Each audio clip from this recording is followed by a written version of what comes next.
वचन की ओर चले और बाइबल से उत्पत्ति का पुस्तक उसका अध्याय 6 पुराने नियम में और बाइबल में सबसे पहला पुस्तक उत्पत्ति 6। और सभी लोग अपने मोबाइल चेक कर लेना और हो सके तो बंद कर लेना। अगर आप काफ़ी बिजी हो तो फिर साइलेंट मोड पर रख लेना, लेकिन इतने बिजी मत बनना कि परमेश्वर को छोड़कर बाहर जाकर किसी के साथ बात करनी पड़े। इतने बिजी मत बनना। हालेलुया। उत्पत्ति का पुस्तक उसका अध्याय 6 और हम पढ़ेंगे उसके 13 वचन से लेकर 22 वचन तक। उत्पत्ति 6 13 से 22। तब परमेश्वर ने नूह से कहा, सब प्राणियों के अंत करने का प्रश्न मेरे सामने आ गया है, क्योंकि उनके कारण पृथ्वी उपद्रव से भर गई है। इसलिए मैं उनको पृथ्वी समेत नाश कर डालूंगा। इसलिए तू गोपेर वृक्ष की लकड़ी का एक जहाज बना ले, उसमें कोठरियां बनाना और भीतर बाहर उस पर राल लगाना। 22। और इस ढंग से उसको बनाना, जहाज की लंबाई 300 हाथ, चौड़ाई 50 हाथ और ऊंचाई 30 हाथ की हो। जहाज में एक खिड़की बनाना और उसके एक हाथ ऊपर से उसकी छत बनाना और जहाज की एक अलंग में एक द्वार रखना और जहाज में पहला, दूसरा, तीसरा खंड बनाना। और सुन, मैं आज पृथ्वी पर जड़ प्रलय करके सब प्राणियों को जिनमें जीवन की आत्मा है आकाश के नीचे से नाश करने पर हूँ, और सब जो पृथ्वी पर है मर जाएंगे। परंतु तेरे संग में वाचा बांधता हूँ, इसलिए तू अपने पुत्रों, स्त्री और बहुओं समेत जहाज में प्रवेश करना। और सब जीवित प्राणियों में से तू एक एक जाति को दो अर्थात एक नर और एक मादा जहाज में ले जाकर अपने साथ जीवित रखना। एक एक जाति के पक्षी और एक एक जाति के पशु और एक एक जाति के भूमि पर रहने वाले सब में से दो तेरे पास आएंगे कि तू उनको जीवित रखे। और भांति भांति का भोज्य पदार्थ जो खाया जाता है उनको तू लेकर अपने पास इकट्ठा कर रखना, सो तेरे और उनके भोजन के लिए होगा। परमेश्वर की इस आज्ञा के अनुसार नूह ने किया। परमेश्वर पिता का वचन हमारे लिए बहुत ही आशीषित है और परमेश्वर पिता का वचन सच्चा है। और बाइबल में लिखा है कि यदि तू सच्चाई को जानेगा तो सच्चाई तुझे आजाद करेगी। आज एक बार फिर से बहुत ध्यान से परमेश्वर के वचन को सुनना, ताकि आप उसको हृदय में उतार सको और आने वाले दिनों में उस वचन के हिसाब से चलकर परमेश्वर के राज के वारिस बन सको। नूह के ज़माने में जो सारी दुनिया थी वो समझो बहुत ही बुरी थी, दुष्ट हो चुकी थी। लेकिन बाइबल में लिखने के अनुसार सिर्फ नूह अकेले जो थे वो धर्मी ठहरे, बाकी का कोई भी वहाँ पर धर्मी नहीं था। एक और बहुत बड़ी भीड़ और एक अकेला इंसान जो सच्चाई से और आत्मा से चलने वाला था, वो एक ही, और सारी दुनिया एक और आज तक ऐसा ही होता हुआ है। आज तक दुनिया में देखो तो ऐसा ही है कि परमेश्वर के लोग गिनती में देखने जाओ तो बहुत है, लेकिन सही में और सच्चाई से और आत्मा से चलने वाले बहुत कम। जब इज़राइल प्रजा मिस्र देश से निकली थी और उनकी गिनती जो की गई थी वो लोग थे 6,03,550, लेकिन उसमें सच्चाई से और आत्मा से चलने वाले कितने लोग? सिर्फ 2, यहोशू और कालेब। जो सच्चाई से चलते वो हमेशा बहुत कम है और बाकी जगह पर जो है वो एक बड़ी भीड़ है। जब बाकी के लोग थे उनके ऊपर भी परमेश्वर की कृपा थी, उन लोगों ने भी परमेश्वर को देखा था, उन लोगों ने भी परमेश्वर की आवाज़ सुनी थी, उन लोगों के पास भी चमत्कार थे, उन लोगों ने भी परमेश्वर के चमत्कार से खाया हुआ था, पानी पिया हुआ था। लेकिन सच्चाई से चलने वाले सिर्फ 2 ही लोग थे। जब प्रभु इस धरती पर थे तो देखो कितने चमत्कार किए, कितने लोगों के जीवन में चमत्कार किए। एक बार तो 5,000 लोगों को खाना खिलाया, लेकिन बाइबल में लिखा है कि वो स्त्री और बच्चों के अलावा उसमें स्त्री नहीं थी, बच्चे नहीं थे, सिर्फ बड़े जो 20 साल से बड़े थे, सिर्फ उनकी गिनती वो 5000 की थी। तो सोचो सब मिला के कितने होंगे। एक बार इसी तरह से प्रभु उसने 4000 लोगों को भी खाना खिलाया, बहुत कोढ़ी लोगों को शुद्ध किया, अंधे लोगों को आंखें दी, बीमार लोगों को चंगा किया। लेकिन आखिर में कितने लोग बचे हुए थे? सिर्फ 120 लोग, सिर्फ 120 लोग। तो आज प्रभु यीशु से चमत्कार पाने वाले बहुत लोग हैं, आशीष पाने वाले बहुत लोग हैं, कपड़े पाने वाले बहुत लोग हैं, घर बनाने वाले बहुत हैं, गाड़ियाँ लेने वाले बहुत हैं, लेकिन सच्चाई से और आत्मा से चलने वाले बहुत ही कम है। आज भी परिस्थिति देखो तो ऐसी ही है। आज देखो दुनिया का माहौल देखो, और आज की परिस्थिति देखो। पिछले 2 सालों से कोरोना ने सभी लोगों की ज़िंदगी बर्बाद कर रखी है। कभी ऑनलाइन सुना नहीं था कि ऑनलाइन पढ़ाई हो सकती है, अभी ऑनलाइन पढ़ाई होने लगी। कभी सुना नहीं था कि वैक्सीन के ऊपर इतना जोर लगाया जाएगा। वैक्सीन नहीं तो जॉब नहीं, वैक्सीन नहीं तो पढ़ाई नहीं, वैक्सीन नहीं तो सफ़र नहीं, वैक्सीन नहीं तो फॉरेन नहीं जा सकते। ये सारी बातें हम हमारे जीवन में देख रहे।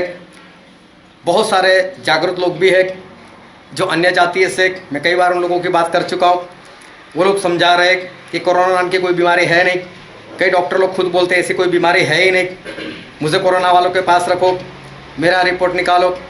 कई लोगों ने वर्ल्ड बैंक जो है उसकी ऑफिशियल वेबसाइट से प्रिंट आउट निकाल कर लोगों को बताया कि देखो भारत ने 2017 में ये कोरोना की टेस्टिंग किट खरीदी थी, इसका मतलब कि ये गेम चल रहा है।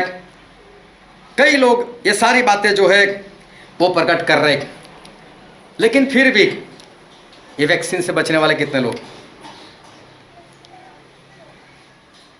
जो भविष्य में 666 की मुहर आने वाली है, और बाइबल में लिखा है जो कोई नहीं लेगा वो लेन देन नहीं कर पाएगा, और यही सारी बातें वैक्सीन से हो रही है। फिर भी जिनके पास बाइबल है, जिनके पास परमेश्वर के वचन है, वो लोग इस बात से दूर नहीं रह पा रहे। चर्चों में वैक्सीनेशन का प्रोग्राम हो रहा है और लोग ऐसी बातें सामने से जाकर कर रहे। इतना कम हो, अभी चिप लगना भी शुरू हो गया। स्वीडन में लोगों ने चिप लगाना शुरू कर दिया और हमारे सारे डॉक्यूमेंट्स उस चिप के अंदर रहेंगे।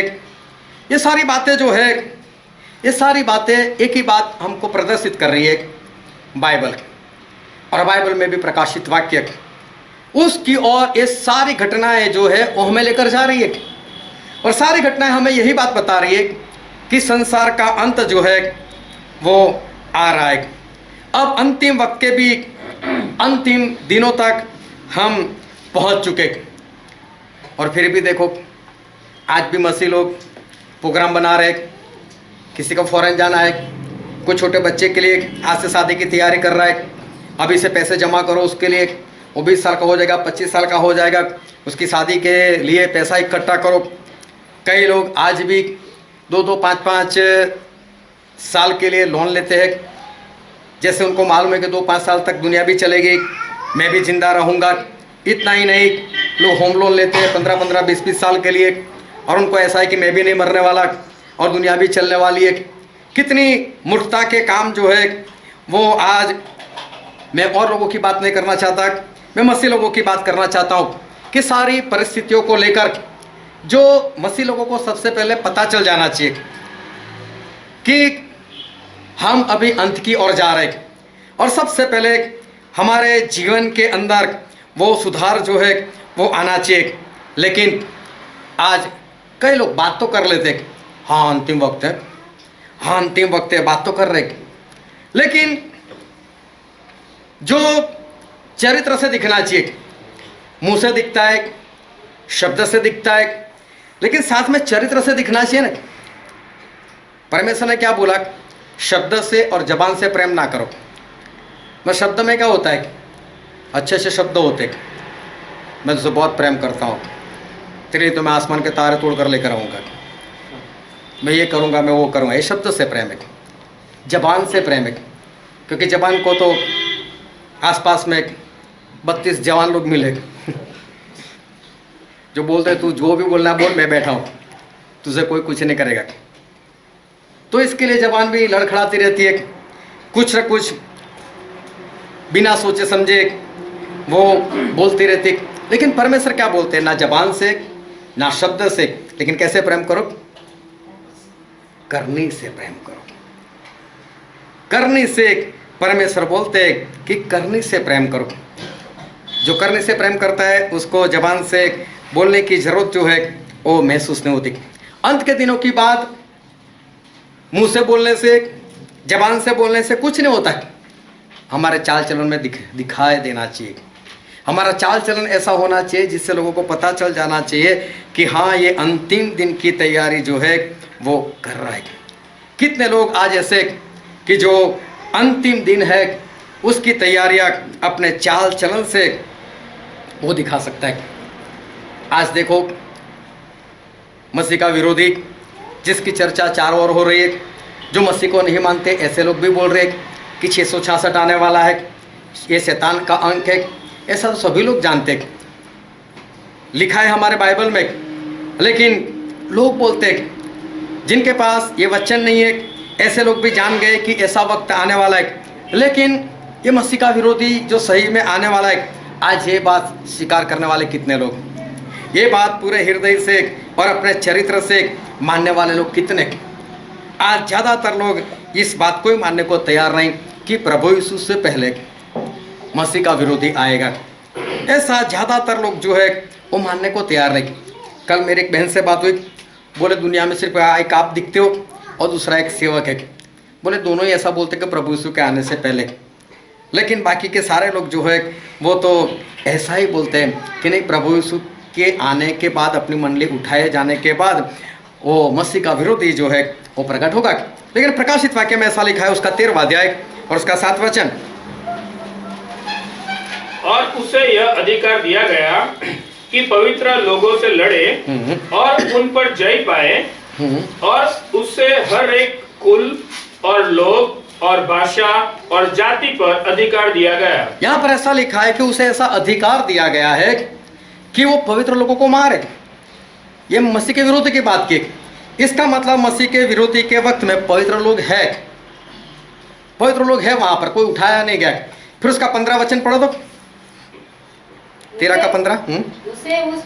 उसे उस पशु की मूरत में प्राण डालने का अधिकार दिया गया कि पशु की मूरत बोलने लगे। हाँ। और जितने लोग उस पशु की मूरत की पूजा न करें उन्हें मरवा डाले। हाँ, जो लोग उसकी मूर्ति की पूजा ना करे उसको मरवा डाले। इसका मतलब ऐसे भी लोग हैं उस वक्त कि जो उसकी मूर्ति की पूजा नहीं करेंगे लेकिन मौत को ग्रहण करेंगे। मतलब हनानिया, मिसाइल और अज़ारिया के समान उस वक्त भी ऐसे लोग होंगे जो मूर्ति की पूजा नहीं करेंगे। और आगे पढ़ो।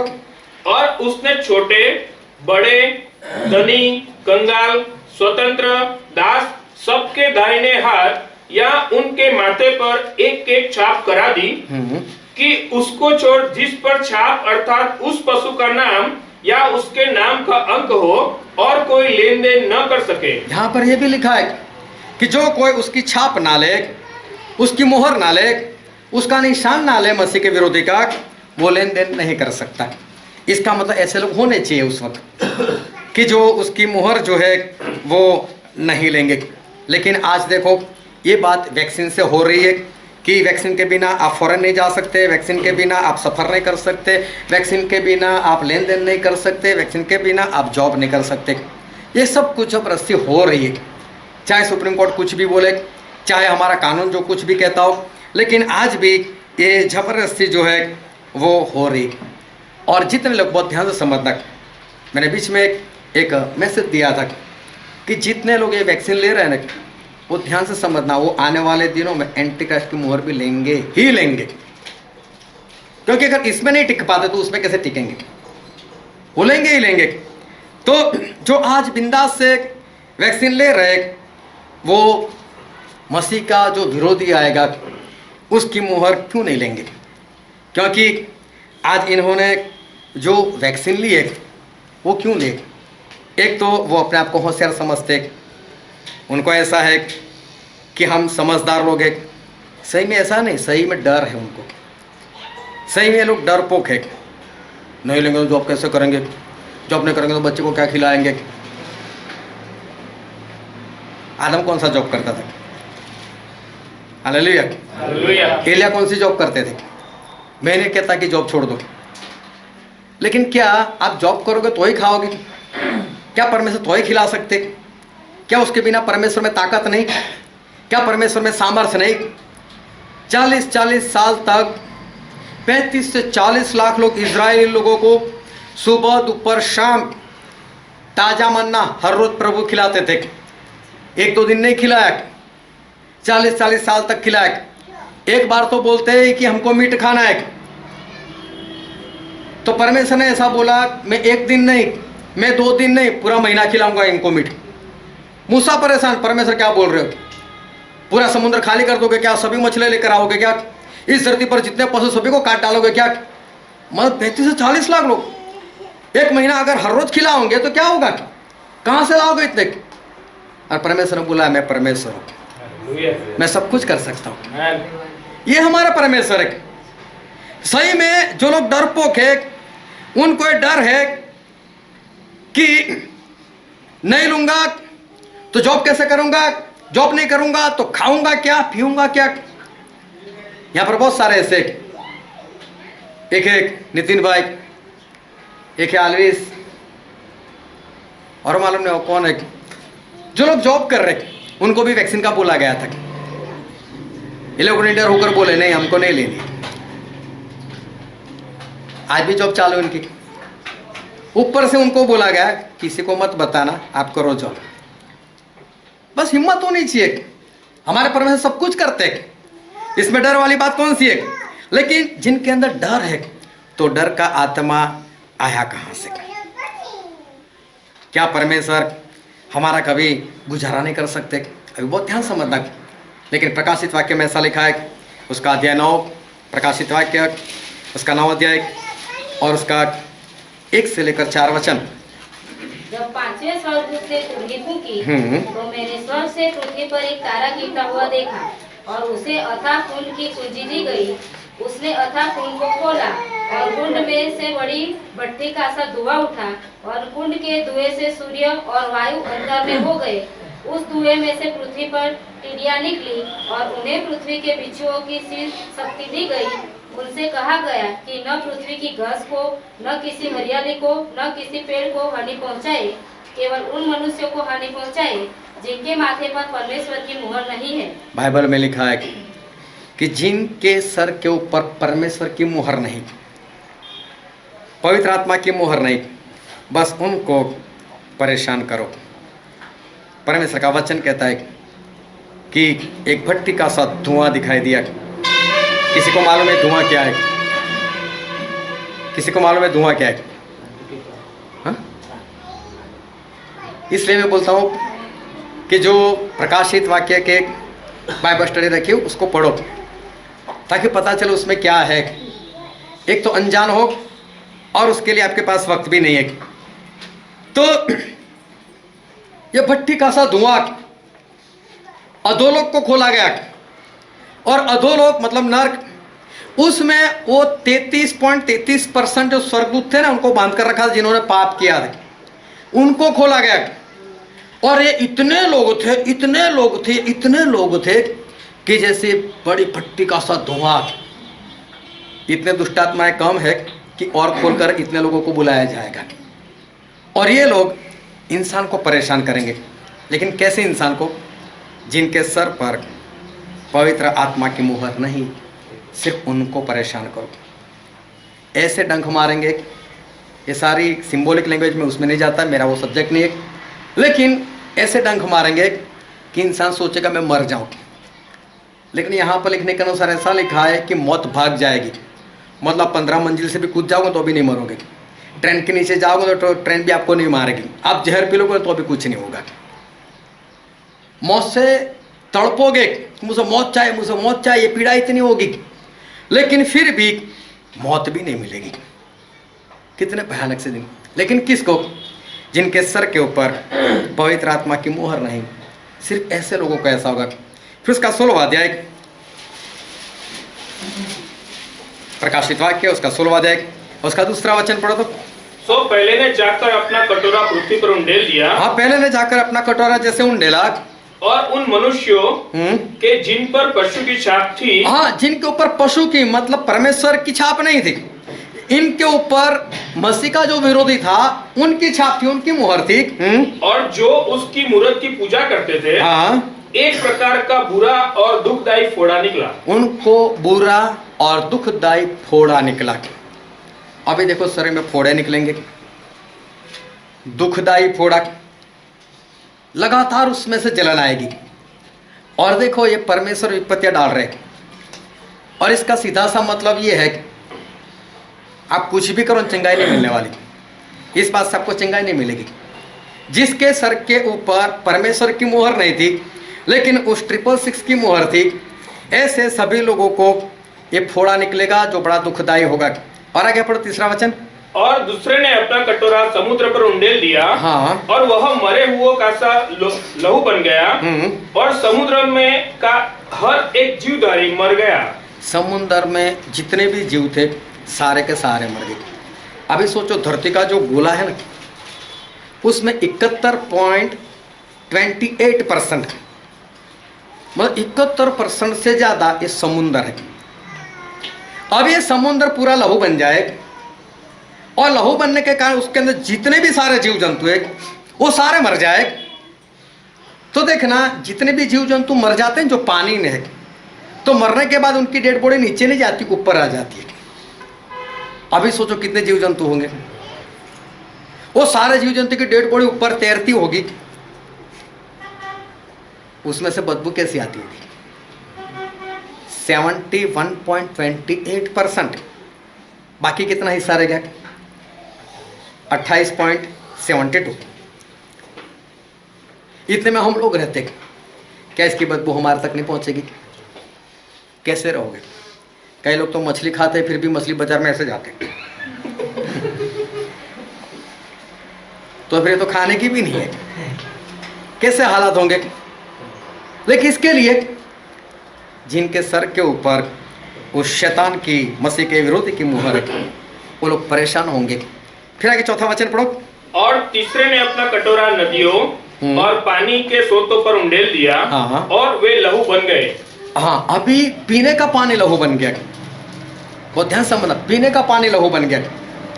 अभी जो भी आपके घर में पानी आता है या जितने भी झरने हैं, जहाँ जहाँ पीने वाला पानी है वो सारा पानी लहू बन जाएगा। ऐसा मत समझो कि झरना लिखा है मतलब झरने में ही ऐसा होगा। जो टंकी से आपके घर में पानी आता है, आप जैसे ही नल खोलोगे और भरने के लिए पानी जाओगे तो क्या निकलेगा उसमें से? लहू। अगर मुहर किसकी है? वो 666 वाले की, एंटी क्राइस्ट की मुहर है। तो अगर पवित्र आत्मा की मुहर है तो ऐसा नहीं होगा। लेकिन समझ लो आपके घर में 4 लोग हैं, उसमें से 2 लोगों के पास परमेश्वर की मुहर, 2 लोगों के पास वो मुहर। अभी जिनके पास परमेश्वर की मुहर हो ऐसे पानी निकालेंगे तो पानी आएगा, और उसके बाद जिसके पास मुहर नहीं है वो जाएगा तो लहू आएगा। वो बोलेगा ऐसा करो, आप उसे पानी भर कर दो। जिनके पास परमेश्वर की मुहर वो पानी भरेगा, जैसे इसको देगा, जैसे इसका हाथ छुएगा वो वापस लहू बन जाएगा। पैसा भी काम करो, तू ही मुझे पानी पिला दे, जैसे मुंह में डालोगे ना लहू बन जाएगा। परमेश्वर का वचन मतलब होकर ही रहेगा। अभी सोचो एक घर में एक इधर एक उधर चलने वाले लोग होंगे तो कैसे हालात होंगे? पीने के लिए पानी नहीं मिलेगा, लहू मिलेगा। आप कहीं पर भी जाओ, लेकिन ऐसा होगा और होकर ही रहेगा। और आगे पढ़ो उसका 8वां वचन। चौथे स्वर्गदूत ने अपना कटोरा सूर्य पर उंडेल दिया, हाँ, और उसे मनुष्य को आग से झुलसा देने का अधिकार दिया गया। हाँ, अभी इतनी गर्मी बढ़ जाएगी कि आपका पंखा, आपका एसी वो काम नहीं करेगा। बहुत सारे गर्मी। फिर से बता देता हूँ कि आपके घर में अगर 4 लोग हैं, उसमें से 2 के पास परमेश्वर की मुहर और 2 लोगों के पास उस 666 एंटी क्राइस्ट की मुहर होगी, तो 2 लोगों को गर्मी लगेगी, और वो भी बहुत ज़्यादा। और बाकी के जो लोग हैं जिनके पास परमेश्वर की मुहर है उनको गर्मी नहीं लगेगी, चाहे एसी चलता हो चाहे ना चलता हो, क्योंकि इतनी गर्मी में आपका एसी जो है वो चलने वाला है ही नहीं। फिर आगे पढ़ो उसका 10वां वचन। पांचवें स्वर्गदूत ने अपना सिंहासन पर उठे दिया और उसके राज्य पर अंधेरा छा गया। हाँ। लोग पीड़ा के मारे अपनी अपनी जीभ चबाने लगे। अभी देखो इतना अंधेरा छा गया कि लोग अपनी अपनी जबान काटने लगे, पागल जैसे हो गए, अंधेरे से पागल हो गए। और कभी देखना, आप अंधेरे में सो सकते हो, अंधेरे में जाग नहीं सकते। कभी देखना अंधेरा, रात में लाइट जाती है, टॉर्च चला तुरंत, क्योंकि हम अंधेरे में रह ही नहीं सकते, इंसान पागल हो जाता है। अभी देखो फिर से बता देता हूँ, अगर आपके घर में 4 लोग हैं और 2 लोगों के पास पवित्र आत्मा की मुहर, उनके ऊपर प्रकाश होगा। लेकिन जिनके पास मसीह के विरोधी की मुहर है, उनके लिए अंधेरा ही अंधेरा होगा। ये सारी विपत्तियों से बचने के लिए हमें एक ही काम करना है, और हमें चाहिए पवित्र आत्मा की मुहर। हालेलुया। इतना ही नहीं, ये मुहर होगी तो हम स्वर्ग में जाएंगे। इस मुहर के बिना यहाँ पर भी नहीं बचेंगे, ऊपर भी नहीं बचने वाले, क्योंकि इफिसी में ऐसा लिखा है, इफिसी उसका पहला अध्याय, इफिसी 1 और पढ़ो तो 13 और 14 वचन। और उसी में से तुम पर भी, जब तुमने सत्य का वचन सुना, जो तुम्हारे उद्धार का सुसमाचार है, और जिस पर तुमने विश्वास किया, प्रतिज्ञा किए हुए पवित्र आत्मा की छाप लगी। पवित्र आत्मा की छाप लगी। वह उसके मोल लिए हुओं के छुटकारे के लिए हमारी मीरास का बयाना है। ये तो हमारा बयाना है। पवित्र आत्मा की जो छाप लगी, मुहर लगी, वो हमारे छुटकारे का मतलब उद्धार का बयाना है। इसके बिना, ये बयान के बिना हम स्वर्ग में नहीं जा सकते। फिर आगे पढ़ो तो उसका 4 अध्याय और 30 वचन। परमेश्वर के पवित्र आत्मा को सोक्ति मत करो, जिससे तुम पर छुटकारे के दिन के लिए छाप दी गई है। पवित्र आत्मा को शोकित मत करो, दुखी मत करो, क्योंकि वो तुम्हें छुटकारे के दिन के लिए वो दिए गए। इसका मतलब जिस दिन हमारा उद्धार होने वाला है, जिस दिन हमको स्वर्ग में जाना है, उस वक्त हमें चाहिए ये पवित्र आत्मा। ये पवित्र आत्मा की मुहर हमें चाहिए, और उसके बिना ना तो हम इस संसार में जीवन जी सकेंगे और ना ही हम स्वर्ग में जा सकेंगे। मैं तो बोलता हूँ यहाँ पर फोड़ा हो जाए, यहाँ पर अंधकार छा जाए, यहाँ पर पानी लहू बन जाए, चाहे जो भी हो, लेकिन उसके बाद भी स्वर्ग मिल जाए तो अच्छा है। लेकिन वो है नहीं, क्योंकि मुहर का मामला है। जिसके पास पवित्र आत्मा की मुहर, उसके साथ तो ये सब होने वाला नहीं, और वही स्वर्ग में जाएगा। और जिसके पास पवित्र आत्मा की मुहर नहीं, उसके साथ ये सब भी होगा और ऊपर स्वर्ग भी नहीं मिलेगा। तो फिर हमें चाहिए एक पवित्र आत्मा। हालेलुया। एक एक वचन को बहुत ध्यान से सुनना। हमें क्या चाहिए? पवित्र आत्मा। और पवित्र आत्मा कैसे दिए जाते, पवित्र आत्मा हमें कैसे मिलेंगे? और बाइबल में लिखा है, हम पढ़ते प्रेरितों के काम उसका 2 अध्याय और उसका 38। पतरस ने उनसे कहा, पतरस ने ऐसा कहा, मन फिराओ और तुम में से हर एक अपने अपने पापों की क्षमा के लिए, और तुम में से हर एक अपने अपने पापों की क्षमा के लिए यीशु मसीह के नाम से बपतिस्मा ले। यीशु मसीह के नाम से बपतिस्मा ले। हालेलुया। हालेलुया। एक बार फिर से पढ़ो। पतरस ने उनसे कहा, हाँ, मन फिराओ। देखो पतरस से पहले क्या बोला? मन फिराओ। सबसे पहले ऐसा बोला, मन फिराओ। फिर और तुम में से हर एक अपने अपने पापों की क्षमा के लिए यीशु मसीह के नाम से बपतिस्मा ले। हाँ, क्यों पतरस से ऐसा नहीं बोला आज बपतिस्मा लो, कभी भी मन फिरा लेना? लेकिन पतरस से क्या बोला? पहले मन फिराओ। बपतिस्मा के लिए क्या चाहिए? मन फिराना। बिना मन फिराए आप बपतिस्मा नहीं ले सकते, और लिया हुआ है तो सारा गलत है। परमेश्वर ऐसा कहते हैं, पहले मन फिराओ फिर बपतिस्मा लो, तो क्या होगा?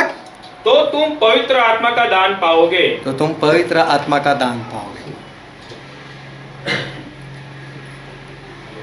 हम तो गुजरात में रहते हैं ना, इसलिए हमारे गुजराती बच्चे होते हैं, और जब बच्चे होते हैं तो गुजराती में रोते हैं। हाँ, गुजरात में देखो, कभी भी बच्चा पैदा होता है तो रोता है। प्रिंस नहीं रोया था, फिर रुलाया था उसको, उसको जबरदस्ती रुलाया। बच्चा होता है तो रोता है, मालूम है क्यों? प्रभु मैं वहाँ था, अच्छा था, मैं यहाँ कहाँ आ गया? प्रभु मैं यहाँ आ गया, मैं यहाँ। गुजराती में रोता है, हिंदी वाला मालूम नहीं अभी, हिंदी वाला लेकिन ऐसा बोलता है बच्चा, मैं यहाँ कहाँ से आ गया? और उसमें भी मसीही बच्चा। जब क्रिसमस के दिन या ईस्टर के दिन पास्टर अपने हाथ में लेता है, 3 बार जब पानी डालते हैं ना, प्रभु ये क्या कर रहा है? इसको अकल नहीं, मेरा अभी तक मन नहीं फिरा, मुझे मालूम भी नहीं मन फिरा है क्या। वो तब भी होता है। पतरस ने ऐसा बोला, पवित्र आत्मा पाओगे। जैसे बपतिस्मा होगा वैसे क्या पाओगे? पवित्र आत्मा। पवित्र आत्मा पाओगे। मैं झूठा हो सकता हूँ, दुनिया के सारे सेवक झूठे हो सकते, लेकिन बाइबल नहीं। और बाइबल में स्टेप लिखा है, मन फिराओ, बपतिस्मा तो पापों की क्षमा, और पापों की क्षमा तो तुरंत पवित्र आत्मा। और देखना प्रेरितों के काम में जहाँ जहाँ पर इन लोगों ने बपतिस्मा लिया, तुरंत उनके ऊपर पवित्र आत्मा जो है वो आई है। तो इसका मतलब ये मुहर पाने के लिए हमारा बाइबल के अनुसार बपतिस्मा होना चाहिए, तो ये मुहर हमको मिल जाएगी।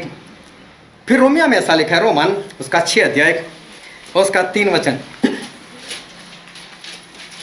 क्या तुम नहीं जानते कि हम जितनों ने मसीह यीशु का बपतिस्मा लिया, हम जिन्होंने प्रभु यीशु के नाम से बपतिस्मा लिया, तो उसकी मृत्यु का बपतिस्मा लिया, तो हमने उनकी मृत्यु का बपतिस्मा लिया। Hallelujah, hallelujah. जिन्होंने सच्चा बपतिस्मा लिया, पानी का बपतिस्मा लिया, उन्होंने सही में प्रभु यीशु की मौत का बपतिस्मा लिया। प्रभु यीशु की मौत, बाइबल में ऐसा लिखा है, लेवी 17 का 11 में, लहू में प्राण है, प्राण निकल गया, इंसान मर गया। प्रभु यीशु ने अपना पूरा लहू बहा दिया, एक एक कतरा निकल गया, प्रभु यीशु की मौत हो गई। और बाइबल में लिखा है कि जिन्होंने बपतिस्मा लिया, उन्होंने प्रभु यीशु की मौत का बपतिस्मा लिया। और बपतिस्मा का सही मतलब होता है में डूबना। तो मौत, प्रभु यीशु की मौत का बपतिस्मा मतलब प्रभु यीशु के लहू में डूबना। Hallelujah, hallelujah. तो प्रभु यीशु के लहू में डूबना। तो जब हम पानी में डूबते हैं ना, तो पानी नहीं रहता हो, उस वक्त वो पानी हमारे लिए प्रभु यीशु का लहू बन जाता है। और हम प्रभु यीशु के लहू में कैसे निकलते? डूबकर। एरिना बेसिए,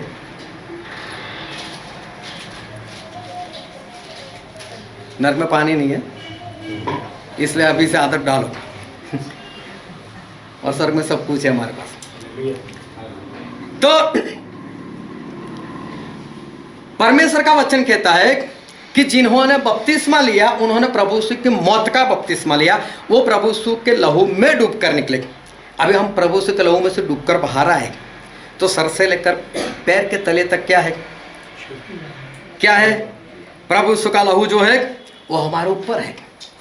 सर से लेकर नीचे तक, पैरों के तले तक हम उस पानी में डूबे हुए, मतलब हम प्रभु यीशु के लहू में डूबे हुए, और इसलिए हमारे ऊपर प्रभु यीशु का लहू आ जाता है। और जब परमेश्वर देखते ऊपर से, प्रभु यीशु ने क्या बोला? मैं पिता से विनती करूंगा और वो तुम्हें पवित्र आत्मा हमेशा के लिए दे देंगे।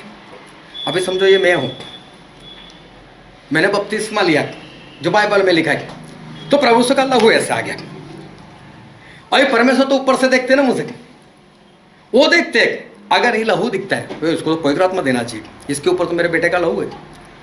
ये नहीं दिखता है तो मार दो इसको, ये तो खत्म करो, ये तो अच्छा नहीं है, ये तो बुरा है, ये झूठा है, व्यभिचारी है, मार दो इसको, खत्म करो, क्योंकि हमने सारे गुनाह किए, हमने पाप किए हुए। लेकिन जैसे ही पानी में डूबते हैं, वो पानी हमारे प्रभु यीशु का लहू बन जाता है, और आसमान से हमारे पिता देखते हैं, तो प्रभु यीशु की बात याद आती है कि इन्हें मुझसे विनती कि इनको पवित्र आत्मा दो। तो क्यों देते? मैंने इनके लिए लहू बहाया। वो लहू ऐसे ऊपर परमेश्वर देखते, परमेश्वर बोलते दो इनको पवित्र आत्मा, क्योंकि वो लहू कैसा है? वो लहू पवित्र है। Hallelujah, hallelujah. ये लहू के कारण हमको पवित्र आत्मा दिए जाते। पर ये शुरुआत है, ऐसा नहीं यहाँ पर हमारा सब काम हो गया। ये जो है वो शुरुआत है। और बाइबल में जहाँ जहाँ पवित्र आत्मा की बात की है, तो ऐसे बात की है जैसे कोई लिक्विड फॉर्म में हो। पवित्र आत्मा को उंडेला गया, ऐसा लिखा है।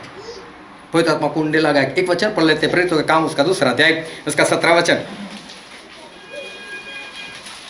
कि परमेश्वर कहता है कि अंत की दिनों में ऐसा होगा कि मैं अपना आत्मा सब मनुष्य पर उंडेलूंगा। लिखा है उंडेलूंगा, मतलब जैसे एक लिक्विड है ऐसे पवित्र आत्मा के बारे में उंडेलूंगा। फिर पहला कुरिन्थी उसका 12वां अध्याय उसका 13 वचन पढ़ दो। क्योंकि हम सब ने क्या यहूदी हो क्या यूनानी क्या दास क्या स्वतंत्र एक ही आत्मा के द्वारा एक देह होने के लिए बपतिस्मा लिया और हम सबको एक ही आत्मा पिलाया गया। आत्मा पिलाया गया ऐसा लिखा है, जैसे लिक्विड है। Hallelujah, hallelujah. बपतिस्मा से शुरुआत हुई हमारी पवित्र आत्मा की, और बाइबल में ऐसा लिखा है कि हमने पवित्र आत्मा को पिया। हमने पवित्र आत्मा को पिया। बपतिस्मा शुरुआत है, उस दिन आपका जो हृदय होता है ना वो पूर्ण रीति से खाली नहीं होता। उस दिन तो आपने शुरुआत की।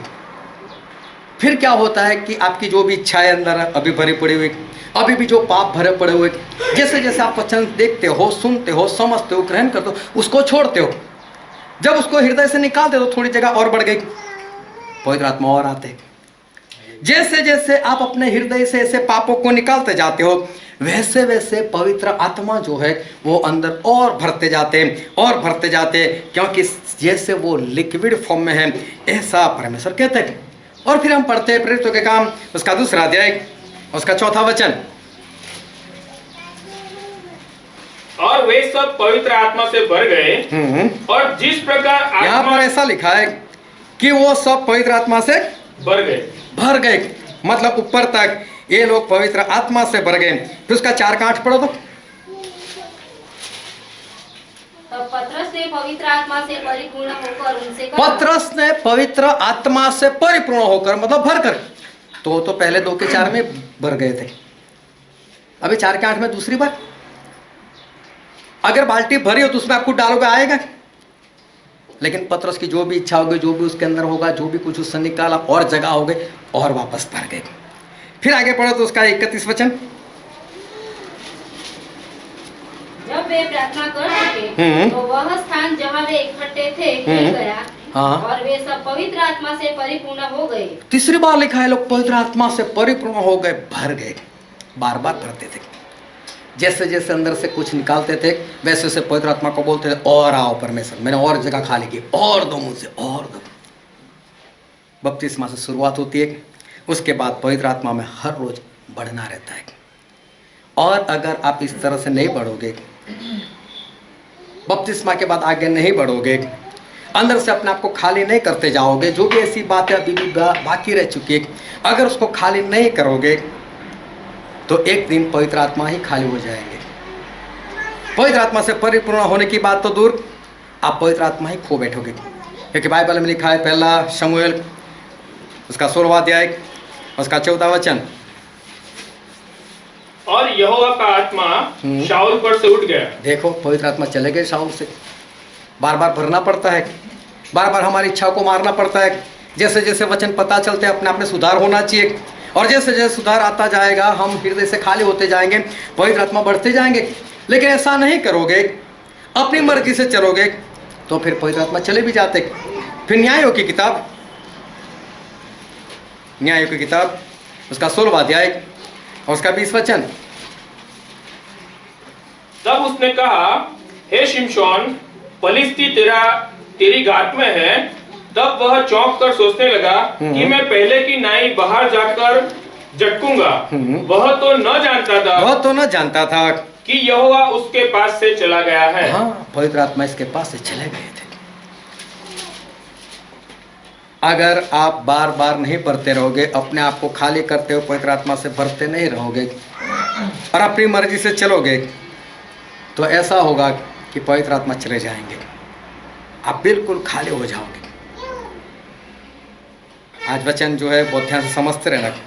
लेकिन प्रेरितों के काम उसका पहला अध्याय और उसका 8 वचन, वहाँ पर ऐसा लिखा है, जब पवित्र आत्मा तुम पर आएंगे तब तुम सामर्थ पाओगे। जब पवित्र आत्मा आएंगे तब तुम सामर्थ पाओगे। इसका मतलब पवित्र आत्मा हमारे अंदर आते तो हम क्या पाते हैं? सामर्थ्य। सामर्थ पाते हैं।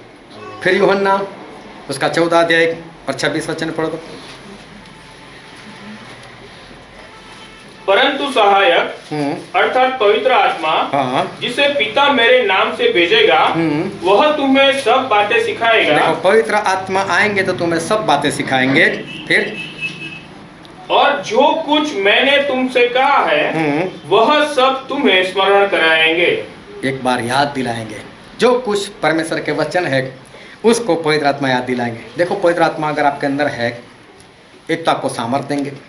अगर पवित्र आत्मा आपके अंदर है तो परमेश्वर के वचन सिखाएंगे। अगर पवित्र आत्मा आपके अंदर है तो उस वचन को याद दिलाएंगे। फिर उसका 15 अध्याय 26 वचन पढ़ो। परंतु जब वह सहायक आएगा जिसे मैं तुम्हारे पास पिता की ओर से भेजूंगा, अर्थात सत्य का आत्मा जो पिता की ओर से निकलता है, तो वह मेरी गवाही देगा। वो मेरी गवाही देगा। हालेलुया। पवित्र आत्मा आएंगे तो क्या देंगे? गवाही। गवाही देंगे। अगर आपके अंदर पवित्र आत्मा है तो आप गवाही दे सकते हो, नहीं तो गवाही नहीं दोगे। पवित्र आत्मा हमारे अंदर है कि नहीं, ये सारे उसके लक्षण है। हम सामर्थ्य से भर जाएंगे, वचन हम सीखेंगे, वचन तुरंत हमको याद आ जाएंगे। ऐसा नहीं पिछले संडे क्या सीखा था और सब लोग ऐसे देखते रह जाएंगे, और जहाँ जहाँ पर मेरी नजर जाए वहाँ नजर झुकती जाएगी। ऐसा नहीं होगा। पवित्र आत्मा होंगे तो सामने देखकर बोलेंगे पिछले संडे हम ये सीखे थे। पवित्र आत्मा होंगे सारे वचन याद दिलाएंगे। पवित्र आत्मा होंगे तो आप प्रभु यीशु के नाम की गवाही दोगे कि हाँ प्रभु यीशु ने मेरे जीवन में ये काम किया है। फिर उसका 16 अध्याय और 13 वचन पढ़ो तो यूहन्ना 16 का 13। कोई दास दो स्वामियों की सेवा नहीं कर सकता। नहीं, परंतु जब वह अर्थात सत्य का आत्मा आएगा तो तुम्हें सब सत्य का मार्ग बताएगा। हाँ, लेकिन सच्चाई, पवित्र आत्मा आएंगे तो सच्चाई में चलाएंगे। फिर झूठ आपके जीवन में नहीं रहेगा, वो आपको सच्चाई में चलाएंगे। जब ये सारे काम ना होते हो, हालेलुया, हालेलुया, अपने आप को जांचते रहना। ये काम नहीं हो रहे तो सीधी सी बात समझ लेना कि पवित्र आत्मा चले गए। जिस तरह से साउल में से चले गए थे, जिस तरह से शमशून में से चले गए थे, उसी तरह से चले गए। एक सिक्के वाला, उसके पास पवित्र आत्मा नहीं रहे थे, था उसके पास, नहीं काम किया, कुछ भी नहीं किया, और आखिर में पवित्र आत्मा खो बैठा। विश्वास तो अभी भी उसको इतना ही था कि हमारे परमेश्वर कठोर है, हमारे परमेश्वर जहाँ पर बिखेरते नहीं वहाँ पर बटोरने के लिए आ जाते, जहाँ पर बीजते नहीं वहाँ पर काटने के लिए आते हैं। सब कुछ मालूम था, लेकिन फिर भी पवित्र आत्मा वो नहीं रहे थे उनके पास। पवित्र आत्मा वो इंसान वो खो बैठा था। अगर ऐसा होगा, या तो ऐसा हो चुका है आपके साथ, अगर परमेश्वर की मुहर नहीं रही होगी तो सोचो उससे पहले हम जो वचन देंगे क्या होगा आपके साथ। पानी का लहू हो जाएगा, क्या करोगे? फोड़ा निकलेगा, क्या करोगे? वो दुष्ट आत्मा डंक मारेगी, मौत को तड़पोगे लेकिन मौत भी नहीं मिलेगी, क्या करोगे? वो दुर्गंध आएगी, क्या करोगे? सूरज की गर्मी बढ़ जाएगी, क्या करोगे? चाहे आपने बपतिस्मा के वक्त पाया हुआ था पवित्र आत्मा, लेकिन उनके काम नहीं किए, कुछ भी नहीं किया, तो फिर सोचो क्या होगा। अगर ये मुहर चली गई तो क्या होगा? अगर वो फोड़ा, वो पानी, वो अंधकार, सूरज की जलन, ये सब कुछ होगा, ऐसी बीमारियां होगी, क्या करोगे उस समय? किस तरह से उससे बच पाओगे? मौत भी नहीं मिलेगी, कहाँ जाओगे? कैसे सहन कर पाओगे? सोचो हमें पवित्र आत्मा की कितनी जरूरत है। अगर आज डर लग रहा है मैं खाऊंगा कैसे, अगर आज डर लग रहा है मेरे बेटे को, मेरी बेटी को पढ़ाऊंगा नहीं, तो उसका भविष्य क्या होगा? तो बहुत ध्यान समझना कि पवित्र आत्मा की कमी है। अगर आज ऐसा डर सता रहा है तो इसका मतलब यह है कि पवित्र आत्मा की कमी दिखाई दे रही है। नौकरी नहीं होगी, कारोबार नहीं होगा, कैसे जिएंगे, क्या खाएंगे? अगर ये सारी चिंता अगर आपको सता रही है तो क्या ये बात ये नहीं दर्शाती कि पवित्र आत्मा चले जा चुके हैं? क्या है पवित्र आत्मा? क्या है पवित्र आत्मा? एलिया को डर नहीं लगा कि मैं एक बार बोल दूंगा कि अकाल पड़ेगा और मेरा क्या होगा, जो होगा देखा जाए, अकाल अकाल जब बरसात नहीं पड़ेगी। बोल दिया, सोचा मेरा क्या होगा, लेकिन क्या भूखे मरे वो? ये है पवित्र आत्मा। उसको कोई भी परिस्थिति से उसको डर नहीं लगता, वो बिंदास हो जाते। क्या है पवित्र आत्मा? पौलुस को बोला है, पौलुस अगर तू यरूशलेम को जाएगा तुझे बांधेंगे, तुझे मारेंगे।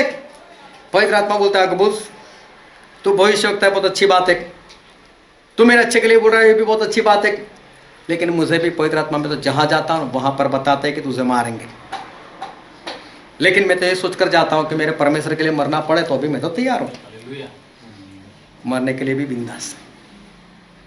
ये है पवित्र आत्मा कि उनको बताते कि तेरी मौत है तो अभी मरने का डर भी नहीं लगता। ये है पवित्र आत्मा। क्या है पवित्र आत्मा? पवित्र आत्मा वो है कि जो खाने पीने की चिंता नहीं करवाते, इंसान को खाने पीने की चिंता नहीं रहती। क्या है पवित्र आत्मा? हम बाइबल में एक वचन पढ़ते हैं, फिलिपिया उसका 4 अध्याय, उसका 11, 12 और 13 वचन। यह नहीं कि मैं अपनी गति के कारण यह कहता हूँ, क्योंकि मैंने यह सीखा है कि जिस दशा में हूँ उसी में संतोष करूँ। मैं दीन होना भी जानता हूँ और बढ़ना भी जानता हूँ। हर एक बात और सब दशाओं में तृप्त होना, भूखा रहना और बढ़ना घटना सीखा है। देखो पौलुस क्या कहते हैं, मैं गरीब होना भी जानता हूँ और मैं धनवान होना भी जानता हूँ। मैं डर नहीं है, आज पैसा है कल नहीं होगा तो क्या है, आज घर है कल नहीं होगा तो क्या है उसमें। लेकिन जिसको ऐसा डर लग रहा है, आज मेरे पास पैसे है कल मेरी परिस्थिति ऐसी हो गई तो, मैं तो अच्छा अच्छा खाता हूं कल मेरे पास पैसा नहीं रहेगा तो क्या करेंगे। ये डर वो पवित्र आत्मा का काम नहीं है। फिर आगे क्या लिखा है पौलुस क्या कहते हैं, जो मुझे सामर्थ्य देता है। हाँ, और बाइबल में लिखा था कि जब पवित्र आत्मा तुम पर आएंगे तब तुम सामर्थ पाओगे। जो मुझे सामर्थ देता है मतलब पवित्र आत्मा, उसमें मैं सब कुछ कर सकता हूँ। मैं उसमें सब कुछ कर सकता हूँ। अगर पवित्र आत्मा है तो कभी भी उसको एक फिक्र नहीं रहेगी, कल उठकर मैं गरीब हो गया तो क्या होगा। चाहे पैसे वाला है तो उसको कभी ये फिक्र नहीं रहेगी कल मेरा क्या होगा, मैं गरीब बन जाऊंगा तो क्या होगा। ये है पवित्र आत्मा। क्या है पवित्र आत्मा? जब पवित्र आत्मा तुम पर आएंगे तो पाप के बारे में आपको बताएंगे। पवित्र आत्मा आएंगे तो हमें शक्ति देते, सामर्थ्य देते, पाप से दूर रह पाओगे। कई बार जब लोग बोलते हैं प्रार्थना करना नहीं, मैं ये ना कर सकूं, मैं वो ना कर सकूं, डर क्यों? पवित्र आत्मा होंगे तो पाप से डर नहीं लगेगा कि मैं पाप कर लूंगा, मैं पाप कर लूंगी, क्या होगा, मैं कैसे टिक पाऊं। नहीं, पवित्र आत्मा है तो सामर्थ्य, बिंदा से पाप के बिना हम जीवन जो है वो जीवन जी सकते। यूसुफ के जीवन में कैसा था? उसकी मालकिन खूबसूरत होगी, हर रोज उसके पीछे पड़ जाती थी। क्या उसने पाप किया? हाँ, पवित्र आत्मा बिंदास, जगह छोड़ने की जरूरत नहीं, बिंदास रह सकते हो, कोई पाप नहीं हो सकता। शद्रक मेशक अबेदनगो क्या डर गए आग की भट्टी देखकर? नहीं किया पाप तो नहीं किया। जब पवित्र आत्मा होते ऐसा जीवन होता है। दानियल वो डरे नहीं सिंहों से, जो प्रार्थना जिस तरह से करते थे खुली खिड़की रखकर, उस दिन बंद नहीं की, देखी जाएगी पकड़ा जाऊंगा तो उसमें क्या है। उनको कोई डर नहीं था, पाप से डर नहीं लगता कि मेरे से हो जाएगा। पवित्र आत्मा होते हैं ये डर वो नहीं रहता। लोग कहते हैं प्रार्थना करो प्रार्थना करो, हम परमेश्वर में बने रहे, हम परमेश्वर में बने रहे। हाँ, हमें प्रार्थना की जरूरत है, एक दूसरे की सहायता की जरूरत है, लेकिन डर हमारे अंदर नहीं होना चाहिए कि मैं पाप कर लूँगा। जब पवित्र आत्मा हमें सामर्थ्य देते तो हम पाप से बिंदास से दूर रह सकते। क्या आज आप सभी लोग क्या अपने भविष्य के लिए, अपनी पत्नी के लिए या अपने पति के लिए या अपने बच्चों के लिए क्या निश्चित हो? कुछ नहीं होगा। पवित्र आत्मा मेरे अंदर है जो होगा देखा जाएगा, मुझे कोई परवाह नहीं। क्या आप आज इस बात से निश्चित हो? बहुत ध्यान समझना, निश्चित होना बहुत जरूरी है। परमेश्वर आए, नूह से मिले, ए नूह इधर आ, जो वचन हमने पढ़ा, नूह इधर आ। पूरी धरती दुष्ट हो चुकी है, पूरी धरती पाप में है, लेकिन तू अपने लिए, अपनी पत्नी के लिए, 3 बच्चों के लिए और उनकी पत्नियों के लिए और उनके बचाव के लिए एक जहाज बना। हालेलुया। हालेलुया। उस वक्त नूह कितने साल के थे? और उनके बच्चे नहीं थे। हाँ, 500 साल के थे तभी 3 बच्चे हुए। इसका मतलब उनके बच्चे जो थे वो बहुत छोटे थे। जब 500 साल के हुए तभी बच्चे हुए थे। अभी छोटे बच्चे कोई परवाह करता है? इसके लिए लड़की कहाँ से लेकर आऊंगे? परमेश्वर ने क्या बोला? नूह तेरे लिए, तेरी पत्नी के लिए, तेरे 3 बच्चों के लिए और उनकी पत्नियों के लिए जहाज बना। टाइम लगने वाला था, तब तक शादी हो जाने वाली थी। परमेश्वर को मालूम था। नूह जहाज बना और नूह ने जहाज बनाना जो है वो शुरू किया। जहाज की जरूरत क्यों थी? पानी बहुत आने वाला था। पानी से बचने के लिए जहाज की जरूरत थी। पानी मतलब पाप। पाप से बचने के लिए जहाज, तू अपने लिए एक जहाज बना ले। नूह ने जहाज बना दिया। हालेलुया। हालेलुया। किसका फोन आवाज कर रहा है? बंद कर दो उसको। तो नूह ने जहाज बना दिया। सारा लोग इधर ध्यान रखना, ये जो जहाज है वो जहाज क्या है? नूह ने तो जहाज बना लिया, लेकिन जहाज है क्या? जहाज जो है वो हमारा शरण स्थान है। पाप से और सारी इस संसार में आने वाली विपत्तियों से ये जहाज जो है वो हमारा शरण स्थान है, जिसमें हम रह सकते हैं। ना बाहर का पानी आएगा अंदर, मतलब पाप आएगा, ना वहाँ पर किसी तरह की विपत्ति आएगी। और बाइबल में ऐसा लिखा है, हम पढ़ते हैं भजन संहिता उसका 46 और उसका पहला वचन। हे यहोवा, कान लगाकर मेरी सुन ले, क्योंकि मैं दीन और दरिद्र हूँ। मेरे प्राण की रक्षा कर, हाँ। क्योंकि मैं भक्त हूँ। तू मेरा परमेश्वर है, इसीलिए अपने दास का जिसका भरोसा तुझ पर है उद्धार कर। यहाँ पर परमेश्वर का दास ऐसा कहते हैं, मेरी रक्षा करो। फिर आगे पढ़ते उसका 91 भजन संहिता 91 दूसरा वचन। मैं यहोवा के विषय कहूँगा, वह मेरा शरण स्थान और गढ़ है। हाँ, परमेश्वर मेरा शरण स्थान है, परमेश्वर मेरे गढ़ है। अभी वो ध्यान से समझना और समझते रहना। जहाज के अंदर नूह चले गए अपने परिवार के साथ। वहाँ पर बाहर का पानी मतलब पाप नहीं आ सकता था, और वहाँ पर परमेश्वर का शरण स्थान बना हुआ था। वहाँ पर उसको शरण मिली थी कि इस जहाज में तुझे कोई कुछ परेशान नहीं करेगा, ना तो कोई पाप, ना कोई शैतान, ना तो बाहर की विपत्ति। और हमारा शरण स्थान सही में कौन है? हमारे परमेश्वर, वही हमारे शरण स्थान है। ये जहाज हमारे लिए है क्या? ये जहाज क्या है? ये जहाज हमारा शरण स्थान है। ये जहाज हमारा क्या है? ये जहाज हमारा पवित्र स्थान है। क्योंकि जहाज में कौन रहते थे? हमारे परमेश्वर जो है वो उसी जहाज के अंदर थे। क्योंकि हम पढ़ते एक वचन जो निर्गमन में है, निर्गमन का पुस्तक उसका 25वां अध्याय और 8 वचन।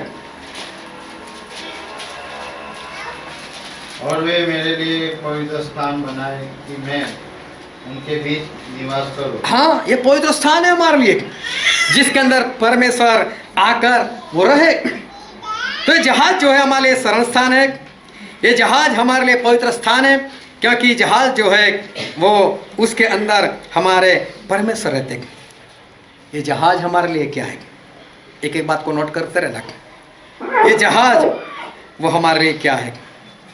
जहाज में नूह के लिए और उनके परिवार के लिए सारा खाना पीने का प्रबंध वहाँ पर किया हुआ था। ये जहाज जो है वो हमारा प्रबंधक है।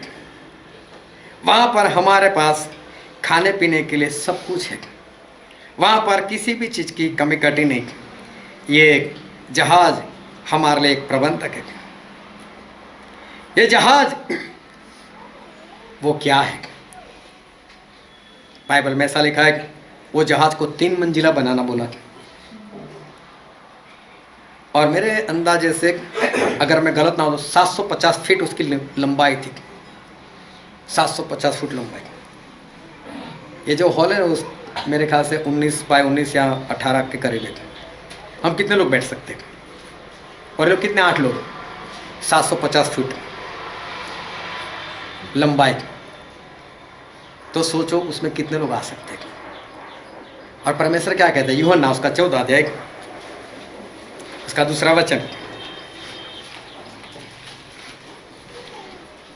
मेरे पिता के घर में बहुत से रहने के स्थान है। बस एक कोई दूसरा पढ़ो। मेरे पिता के घर में बहुत से रहने के स्थान है। और कोई पढ़ो तो तीसरा। मेरे पिता के घर में बहुत से रहने के स्थान है। हाँ, कौन बोलता है ऐसे? हाँ, प्रभु यीशु बोलते हैं मेरे पिता के पास रहने के कितने स्थान है? बहुत से स्थान। बहुत से स्थान, मतलब मैं लिखकर नहीं बता सकता कितने। प्रभु यीशु बोलते हैं मेरे पिता के पास रहने की बहुत जगह है। फिर क्या लिखा है? यदि ना होते तो मैं तुमसे कह देता, हाँ, क्योंकि मैं तुम्हारे लिए जगह तैयार करने जाता हूँ। हाँ, अगर ना होते तो मैं ऐसा कहता। अब कोई बोल रहा है कि परमेश्वर के पास बहुत जगह है, सब लोग एक ही प्रचार, वो जगह तैयार करने के लिए 2000 साल जगह ही नहीं तैयार हो रही। अरे बाइबल में तो ऐसा लगा है, ना होता तो मैं कहता मेरे पास जगह नहीं है। अभी सोचो इस जहाज में 8 लोगों से ज्यादा लोगों के लिए जगह है, तो हमारे परमेश्वर के पास कितनी जगह होनी चाहिए? हालेलुया। हमारे परमेश्वर के पास बहुत सारी जगह है। वो लिखकर हम नहीं बता सकते, वो खुद नहीं बता सकती इतनी जगह हमारे परमेश्वर के पास है। ये जहाज क्या है? ये जहाज परमेश्वर की योजना है। ये जहाज क्या है? ये जहाज हमारी रक्षा है। ये जहाज क्या है? ये परमेश्वर का वादा है। ये जहाज क्या है? परमेश्वर की उपस्थिति है। ये जहाज क्या है? ये जहाज शांति है। ये जहाज क्या है? ये हमारी शक्ति है। ये जहाज क्या है? ये हमारी सलामती है। और फिर उत्पत्ति में ऐसा लिखा है जो वचन में पढ़ा था, उत्पत्ति उसका 6 अध्याय और उसका 14 वचन पढ़ो तो। इसीलिए तू ओफीर वृक्ष की लकड़ी का एक जहाज बना ले। हाँ, उसमें कोठरियां बनाना और भीतर बाहर उस पर राल लगाना। और भीतर और बाहर राल लगाना मतलब डामर लगाना। भीतर और बाहर, अभी देखो कितनी पुरानी बात है, क्या उस वक्त डामर होगा? बाइबल में लिखा है कि भीतर और बाहर राल मतलब डामर लगाना। और इस डामर के लिए जो इब्रानी शब्द है वो शब्द है कफार। हम गाना गाते हैं ना, कफारा मेरा भी हो, और इसका मतलब होता है ढक्कन। अंदर भी ढक्कन लगाओ, बाहर भी ढक्कन लगाओ। और ये जो है कफार शब्द वो एक ऐसे पदार्थ को सूचित करता है जो चिकना होता है लेकिन वाटरप्रूफ। कफार चिकना पदार्थ लेकिन वाटरप्रूफ, पानी उसका कुछ बिगाड़ नहीं सकता। बाहर इसलिए बाहर का पानी अंदर ना है, और अंदर भी इसलिए, अंदर भी पानी तो इस्तेमाल करना है ना, तो अंदर भी उसको कुछ, लकड़ी को कुछ नुकसान ना हो, इसलिए अंदर और बाहर दोनों ओर से परमेश्वर ने ऐसा बोला कि राल लगाना, डामर लगाना। और ये कफार शब्द जो है वो दूसरी एक जगह पर इस्तेमाल किया गया है, और लेवी उसका 17 अध्याय उसका 11 वचन में पढ़ो तो। क्योंकि शरीर का प्राण लहू में है, लहू में रहता है, और उसको मैंने तुम लोगों को वेदी पर चढ़ाने के लिए दिया है कि तुम्हारे प्राणों के लिए पश्चाताप किया जाए, प्रायश्चित किया जाए। ये प्रायश्चित, ये जो शब्द है, ये प्रायश्चित जो शब्द है, वो प्रायश्चित शब्द यहाँ पर जो पूरा जो इब्रानी शब्द है उसके लिए कफार ही शब्द यूज किया गया था। तो ढक्कन, ये कफार, उसका एक मतलब होता है प्रायश्चित। प्रायश्चित का मतलब कुछ और होता है, पश्चाताप नहीं है। प्रायश्चित का मतलब अलग से होता है। और प्रभु यीशु ने हमारे लिए क्या बहा है? अपना लहू बहा है। हमारे लिए उन्होंने प्रायश्चित किया, तो हमारी कीमत उन्होंने चुकाई। ये है कफार, ये है कफार शब्द। तो ये डामर या जो राल है वो प्रभु यीशु का लहू दर्शाता है। अंदर भी लहू, बाहर भी प्रभु यीशु का लहू जो है वो दर्शाता है। और ये लहू जो है प्रभु यीशु का लहू, वो न्याय के दिन के लिए हमारे लिए सील है। ये मैं मुहर की बात नहीं कर रहा। सील मतलब हम करते हैं, सील कर दिया, कवर कर दिया उसको, वो वाला सील, कवर कर देना, किसी को कवर कर देना। अब उसके ऊपर पानी पड़ेगा तो अंदर वाली जो चीज़ है, कई लोग रखते हैं ना मोबाइल और प्लास्टिक वाले कवर में, क्या कितना भी बरसात हो पानी अंदर नहीं जाएगा, कवर किया। उसी तरह से प्रभु यीशु का लहू जो है वो हमारे लिए एक सील का काम करता है। और कोई वचन पढ़ो तो 1 कुरिन्थी 6:20।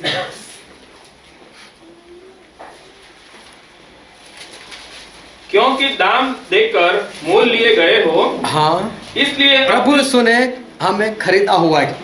फिर प्रेरितों के काम 20:28 पढ़ो तो।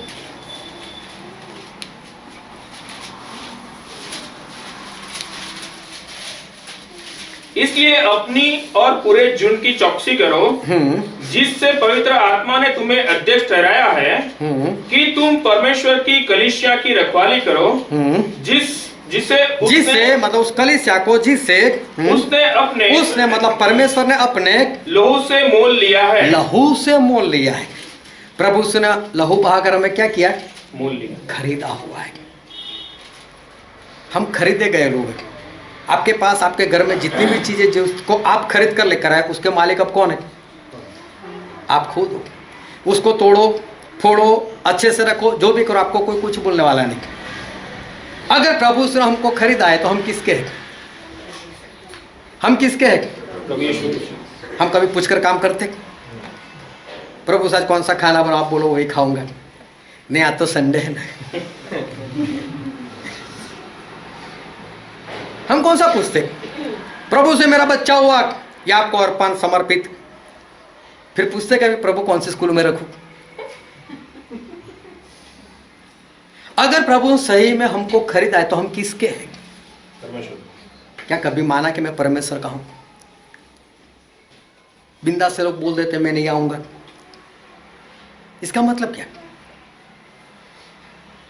प्रभु से थप्पड़ है, मैंने खरीदा, चल जा, तो वो तो करते नहीं ऐसा। लेकिन हमें तो इतनी अक्ल होनी चाहिए ना, हम खरीदे हुए लोग हैं। तो हमारे शरीर से, आत्मा से, प्राण से किसको महिमा मिलनी चाहिए? हमारे परमेश्वर को महिमा मिलनी चाहिए। ये लहू से परमेश्वर हमको खरीदा। अगर खरीदा तो हम उनके पास चले गए, हम उनके हाथों में चले गए। अब मुझे बोलो कौन सा शैतान वहां पर आकर आपको पाप करवाएगा? कौन सी विपत्ति आके आपको वहां पर विपत्ति में डालेगा? हालेलुया। लेकिन आप उस हाथ से निकल जाते हो ना, तकलीफ वहां पर है, समस्या वहीं पर है। अगर परमेश्वर हमको खरीदा है तो परमेश्वर को बोलो, परमेश्वर मुझे गुलाम बनाकर रखो। आपने मुझे खरीदा है, मैं आजाद नहीं, प्रभु मुझे गुलाम बनाओ। लेकिन इस तो राजाओं के राजा बेटे बनने के लिए तैयार है। ये तो हम तो प्रभु के बेटे। राजाओं के राजा ने इतना सहन किया, इतना सहन कर सकते हो? इतना प्रेम कर सकते हो अपने दुश्मन को?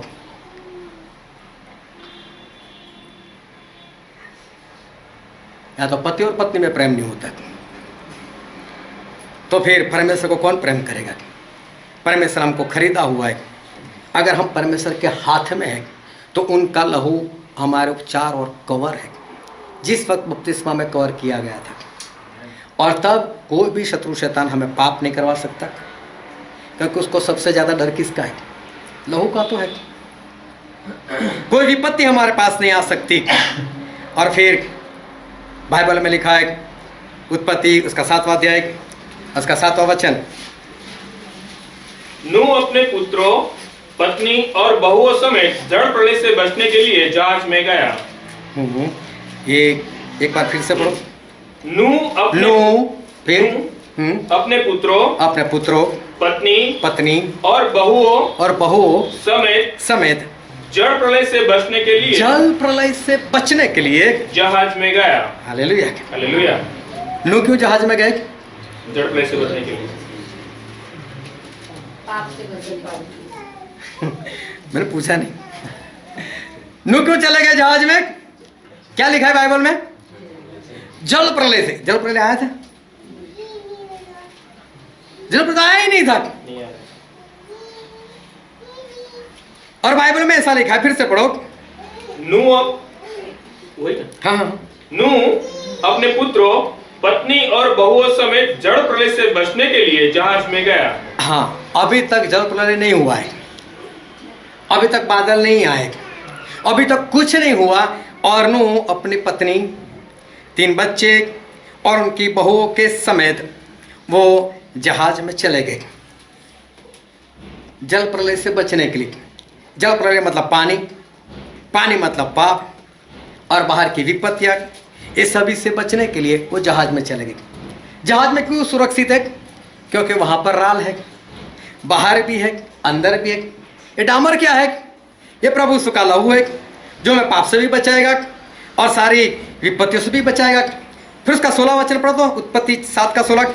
और जो गए वह परमेश्वर की आज्ञा के अनुसार सब जाति के प्राणियों में से नर और मादा गए। तब यहोवा ने उसका द्वार बंद कर दिया। परमेश्वर ने उस दरवाजे को बंद कर दिया। हालेलुया। हालेलुया। परमेश्वर ने इस दरवाजे को बंद कर दिया। अभी इस दरवाजे को कोई नहीं खोल सकता। परमेश्वर बोलते हैं मैं खोलता हूँ तो कोई बंद नहीं कर सकता, मैं बंद करता हूँ तो कोई खोल नहीं सकता। अभी नूह भी नहीं खोल सकते और ना ही बाहर से कोई आकर कोई इसको खोल सकता है। अभी क्या नूह भूखमरी से सुरक्षित है कि नहीं? खाना पीना उसको मिलेगा ना? क्यों? जहाज में है, यहोवा यीरे उनके साथ है, पूरा करने वाले, सब कुछ वहाँ पर भरा हुआ है। जहाज 370 दिन तक पानी पर रहा और नूह जो थे वो 7 दिन पहले चले गए थे। 377 दिन तक नूह ने खाया पिया, लेकिन बाइबल में कहीं पर भी नहीं लिखा कि खाना कम हो गया। 377 दिन या तो 370 दिन पानी पर रहे, लेकिन पानी ने कुछ भी नहीं किया। पाप उनके पास नहीं आया, कोई विपत्ति उनके पास नहीं आई। फिर उसका 8वां अध्याय उसका 4था वचन पढ़ो तो। 7वें महीने के 70वें दिन को जहाज अरारात नाम पहाड़ पर टिक गया। हाँ, जहाज अरारात नाम के पहाड़ पर क्या हुआ? टिक गया। टिक गया। मैं उसको रोका गया, टकराया नहीं है। हालेलुया। हालेलुया। इसका मतलब चलाने वाला कोई है? वहां पर कोई मशीन नहीं रखा हुआ है, ना ही उसको चलाने वाला कोई दिखता है। लेकिन प्रभु यीशु जब अंदर गए, दरवाजा बंद कर, अभी मैं आ गया, बात खत्म। जहाज किसने चलाया? परमेश्वर ने चलाया।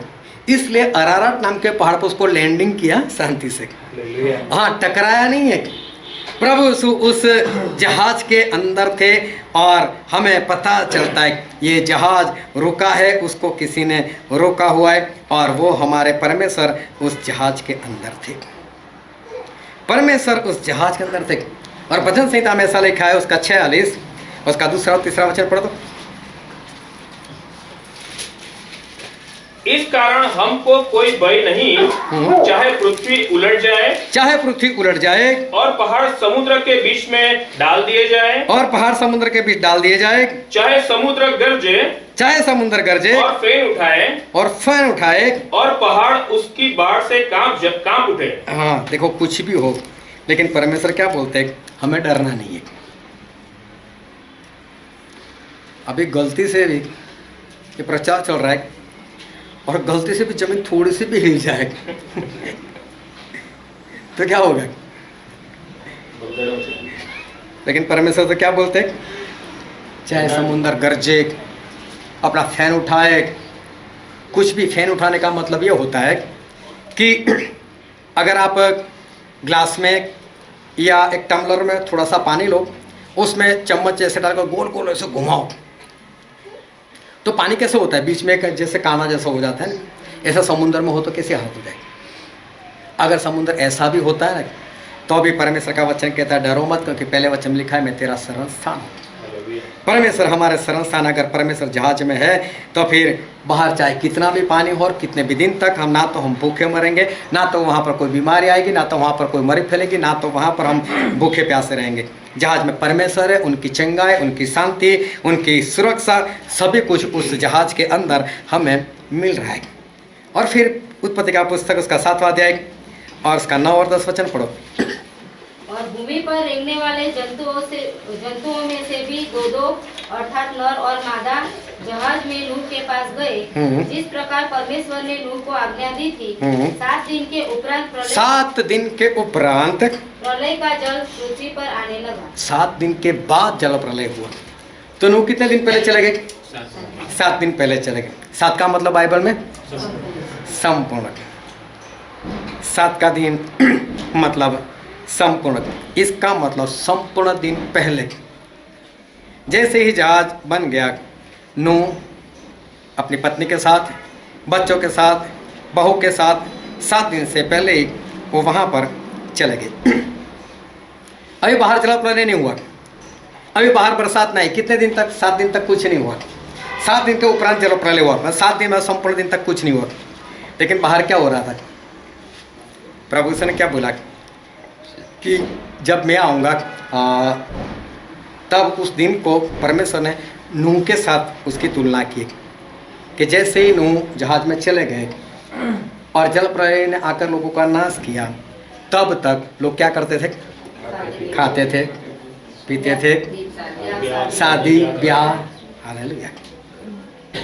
अभी नूह अपनी पत्नी को बोलकर अभी 7 दिन बाकी मैं जाता हूँ, शादी में जाकर आता हूँ। बोला मैं बर्थडे में जाकर आता हूँ, बोला मैं एक पार्टी कर आता हूँ, बोला अभी 7 दिन बाकी है। पहले चले गए नूह। हालेलुया। ये तो नूह है ना। और अभी 600 साल का हो गए थे। 60 में लोगों की अकल चली जाती है, तो ये तो 600 के हो गए थे। गिलास भाई को और मत देखो है। ये तो अच्छे से नाचते कूदते। लेकिन अगर ऐसा जीवन जियोगे ना तो लोग यही बोलेंगे ना, ये बूढ़ा है, खिसक है इसकी, इतनी शादियाँ चल, इतनी पार्टी हो रही है, हम लोग मौज मस्ती कर रहे हैं, देखो पहाड़ वो जहाज में छुपा हुआ है। कौन सी बरसात, कौन सा जल प्रलय? 100 साल से पुकार रहा था, पागल के समान चला भी गया। ये बाइबल में लिखा हुआ है, मैं ऐसे ही नहीं पुकारता है। बाइबल में ऐसा लिखा हुआ 7 दिन तक, मतलब संपूर्ण दिन तक ये सारी बातों से ये दूर रहे। और कोई पढ़ो तो मत्ती उसका 24वां अध्याय और 37।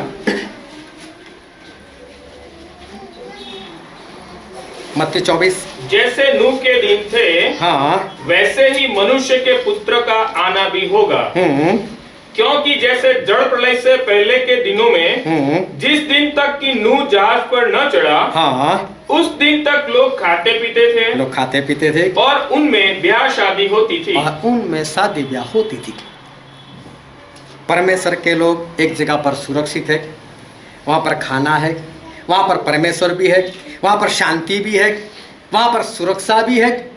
और बाहर लोगों को सुरक्षा दिख रही है, बाहर लोगों को शांति दिख रही है, बाहर लोगों को आनंद दिख रहा है। और इसलिए बाहर सभी लोग शादी ब्याह कर रहे, सभी लोग बर्थडे मना रहे, सभी लोग खा पी रहे, सभी लोग अच्छे से काम कर रहे।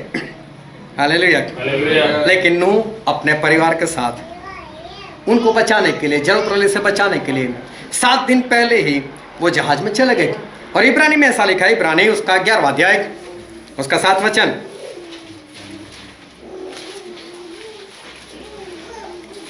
इब्रानी 11 का 7। विश्वासी से नूह ने उन बातों के विषय में, हाँ, जो उस समय दिखाई न पड़ती जो थी, दिखाई ना पड़ती थी। हालेलुया। हालेलुया। नूह ने ये बात कभी नहीं देखी थी कि ऐसा हो सकता है। नूह को ये बात का अंदाजा नहीं था कि 40 दिन और 40 रात बरसात हो सकती है। नूह को ये सवाल कभी नहीं हुआ कि बाढ़ आ सकती है। नूह ने अपने 500 साल के जीवन में कभी ऐसी बात नहीं देखी थी, और फिर भी नूह ने चेतावनी प्राप्त करते हुए जहाज बना लिया। क्या आज फोड़ आपको दिखाई देते? क्या पानी का लोहो दिखाई देता है? क्या अंधकार हो जाएगा दिखाई देता है?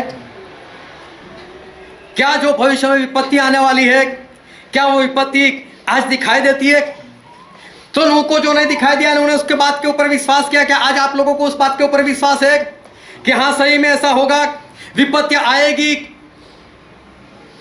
है कि नहीं विश्वास? हाथ उठाकर बोलो, विश्वास है कि नहीं?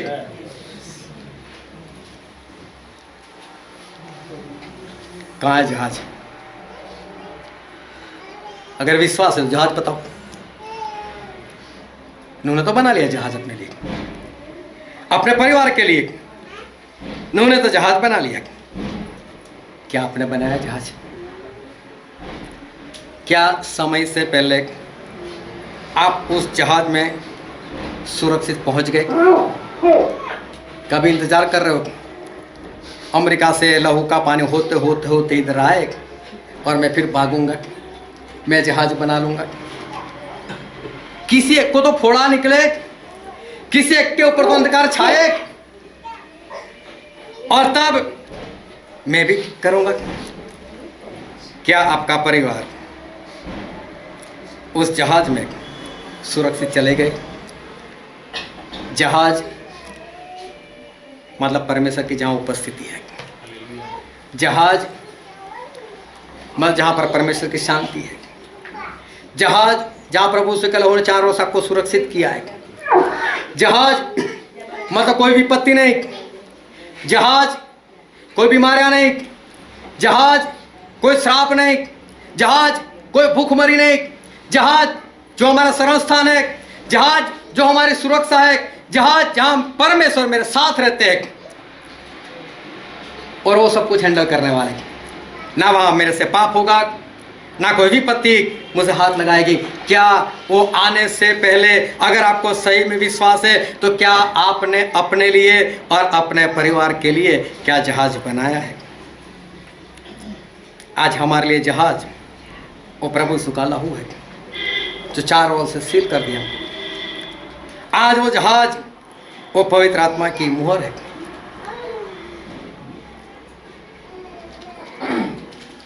क्या है कि जहाज बना चुके? क्या अपने परिवार के साथ वहां जा चुके? कि अभी भी बाहर की परिस्थितियां आपको असर कर रही है? अभी भी आपको डर लग रहा है कल मेरा क्या होगा? 377 दिन के लिए वहां पर खाना था। अगर 7 का मतलब संपूर्ण होता है तो 377 का मतलब क्या होना चाहिए? कितनी बार 7 उसमें आ गए? क्या आज आपके पास वो जहाज है? नूह ने तो बना लिया था, विपत्ति देखे बिना विश्वास करते हुए बना लिया।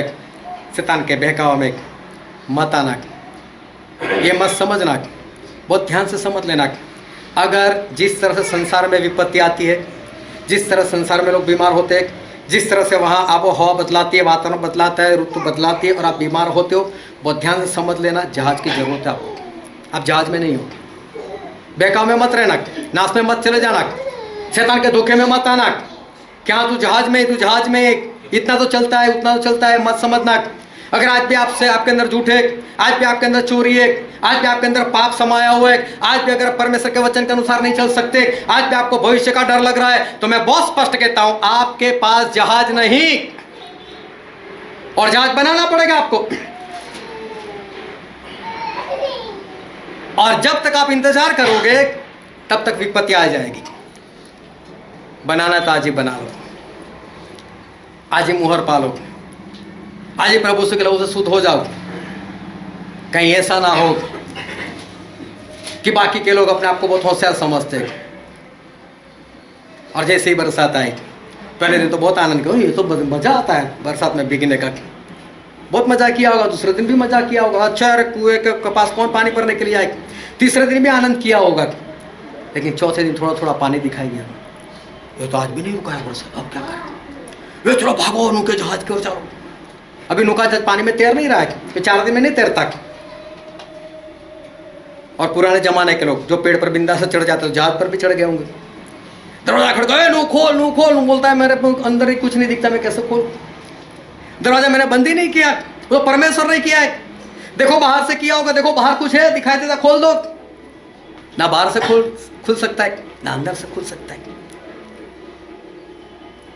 कई लोग तो लटक भी गए होंगे ना, 370 दिन तक है किसी में ताकत लटकने की। मत आओ धोखे में, जो सच्चाई वो सच्चाई है, बाइबल में लिखिए। आप मेरा विरोध करो कोई बात नहीं, लेकिन बाइबल में लिखा है कि आप गवाही नहीं देते मतलब पवित्र आत्मा नहीं, तो नहीं, बस मान लेना। मेरा चाहे मानो या ना मानो, लेकिन मैं तो हिम्मत से बोलता हूं नहीं है, मेरे में इतनी हिम्मत है, मेरे में इतनी ताकत है बोले कि नहीं है। अगर आप इस वचन को झूठा कर बताओ तो मैं मान लूंगा। और इसलिए मैं कहता हूं मत आओ धोखे में, बना लो जहाज अपने लिए, वक्त कम है। चाहे वो विपत्तियां नहीं दिखाई देती, वो तो उनको भी नहीं दिखाई देती, लेकिन उन्होंने विश्वास किया। कहाँ है आपका परिवार? कब तक उनके लिए प्रार्थना करोगे? कब तक प्रयत्न करोगे? आप विश्वास से बैठते हो अपनी मोटरसाइकिल पर, सोचते नहीं हो कि किक लगेगी या नहीं लगेगी। आप सोचते नहीं हो कि मैं थंबे से दबाऊंगा और इंजन चल पड़ेगा या नहीं पड़ेगा। मालूम है होगा, ऐसा होता है। मैं चला सकता हूं, आप चला लेते हो, लेकिन जितने लोग आत्मा जीतने का प्रयत्न करें सारे झूठे हैं। प्रयत्न से कुछ नहीं होता, विश्वास की करनी करो तो होगा। मैं जाऊं और ना क्यों होगा, मैं जाऊं नहीं कैसे होगा। अरे परमेश्वर मेरे साथ है, उनका सील मेरे पास है, मैं जाऊं और काम क्यों ना हो, होना चाहिए। इस तरह से जीवन जीना सीखो। नू पहले से चले गए, पहले से चले जाओ, उस दिन आपका कुछ नहीं होगा। आओ हम हमारे आंखों को बंद करते, हमारे मस्तकों को प्रभु के आगे झुकाते। जो राजाओं के राजा है, जो प्रभु के प्रभु है, जो कभी नहीं बदलते, जो हमारे बीच में उपस्थित है, सभी लोग अपनी आंखें बंद रखें और कोई इधर उधर ना देखे।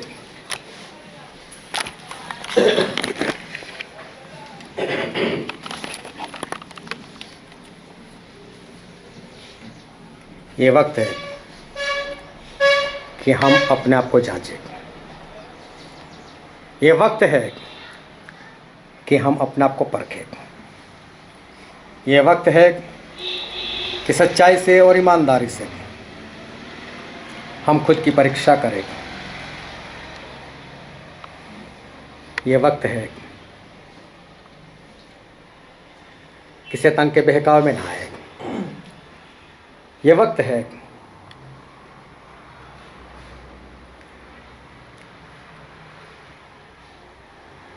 कि अपने आप को जांच कर, अपने आप को परख कर 7 दिन पहले ही हम जहाज में चले जाएंगे। जहाज अभी बनाना शुरू करो, जल्दी से बनाओ, देर मत करो। प्रभु यीशु कभी भी आ सकते हैं, एंटीक्राइस्ट कभी भी खड़ा हो सकता है। लोगों की तो आदत है बोलना की, कहाँ प्रभु यीशु आते हैं, मेरा बाप सुनकर मर गया, मेरा दादा सुनकर मर गया, मैं भी मर जाऊंगा। आपकी बातों की परमेश्वर को कोई परवाह नहीं, वो सही वक्त पर काम करते और करेंगे ही। लेकिन आज परिस्थितियाँ वही है, आपके मानने ना मानने से कुछ नहीं होने वाला। लेकिन आज सच्चाई से और आत्मा से परमेश्वर को कहो, परमेश्वर मुझे जहाज बनाने में सहायता करो। परमेश्वर करेंगे सहायता।